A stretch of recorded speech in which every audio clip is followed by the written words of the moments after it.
In the late 1990s, there was a woman named Nakitenda whose love turned into a quest for revenge. She was married to the kindest man ever known, and they lived a simple, happy life until one day when her husband fell terribly ill and was hospitalized. The doctor said he needed expensive surgery to survive, but they did not have the money.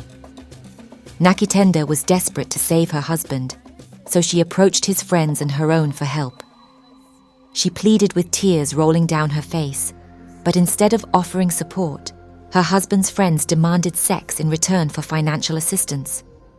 Each of them, especially the men, insisted on sleeping with her before contributing to the hospital costs. Disgusted, Nakitenda distanced herself from her husband's friends, but her heart broke as she watched her husband's condition worsen, leading to his eventual death.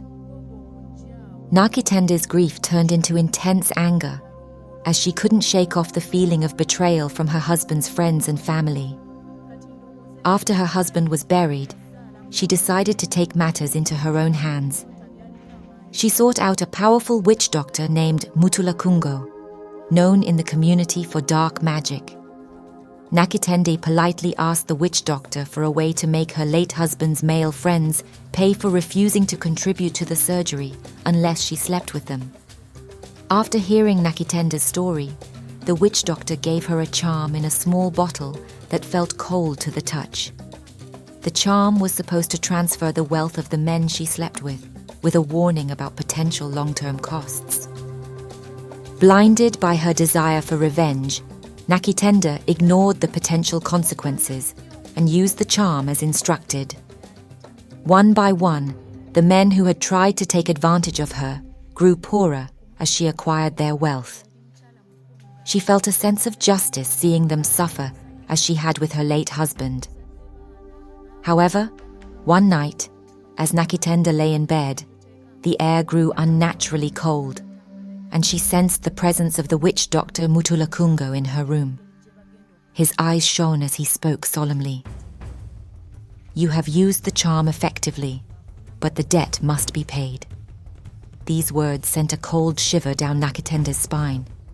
Consumed by her quest for revenge, she hadn't considered the true cost. The witch doctor vanished as quickly as he had appeared, leaving Nakitenda alone with anxiety and confusion. Her room felt colder, and fear gripped her. The next day, the community was in an uproar. The bodies of the 6 men were found dead in their beds, their faces contorted in horror. Rumors spread, and suspicion fell on Nakitenda, who had been seen with each of the deceased. However, without proof that she was behind their deaths, the community could only speculate. It was then that Nakitenda realized the true cost the witch doctor had warned about: the deaths of those men. Her once secret pride in her acquired wealth now felt like a heavy burden, and she knew it was only a matter of time before the truth came out. The deaths drew too much attention, and Nakitenda felt the walls closing in around her. Every night, she felt an unnatural chill in the air. One night, the spirit of her dead husband appeared before her, looking at her with sorrow and disappointment. "What have you done, Nakitenda?" he asked. Tears streamed down her face as she tried to explain. "I did it for us, hubby. They refused to help you and tried to take advantage of me. I couldn't let them get away with it." Her husband shook his head. "Revenge won't bring me back. Your actions have only caused more pain, misery, and suffering." His words cut deep, and Nakitenda realized the truth in her quest for revenge. She had lost sight of what truly mattered, consumed by anger and hatred. The next morning, the village elders called a meeting to uncover the truth about the deaths of the 6 men and Nakitenda's sudden wealth. She stood before them, her heart racing, knowing her time had come.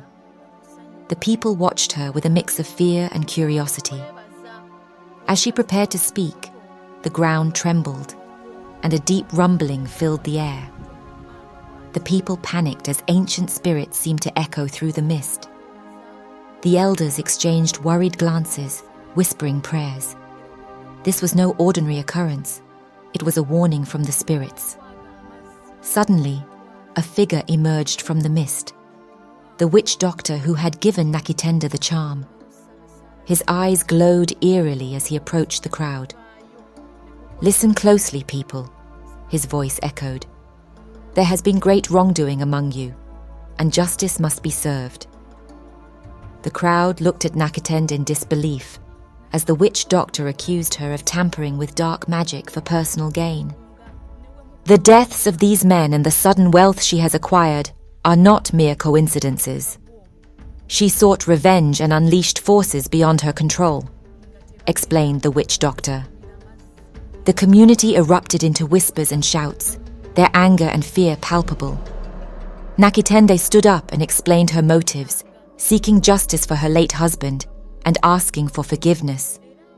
She admitted her actions were not intended to take lives, but to reclaim wealth. The witch doctor elaborated on the consequences of black magic and its higher costs. The community looked at Nakitenda with sorrow, anger, and disappointment. To protect the community and honor the spirits, the witch doctor declared that Nakitenda must face judgment. She was brought before the community council, where elders deliberated her fate. They spoke solemnly, discussing the severity of her actions and the consequences for the community. Nakitenda listened in silence, knowing she had brought this upon herself. After what felt like an eternity, the elders pronounced their sentence. Nakitenda was to be exiled from the community, never to return. They believed her removal would appease the spirits and protect the community from further harm. Nakitenda accepted her fate with a heavy heart, realizing she had lost everything she held dear. As she walked away from the community in tears, she reflected on her choices. Her quest for revenge, born out of love for her husband, had only caused more pain and suffering. She had followed a dark path, blinded by anger and hatred. The moral of this story is that seeking revenge often leads to unintended consequences. It can cloud judgment, cause harm to oneself and others, and ultimately lead to loss and regret.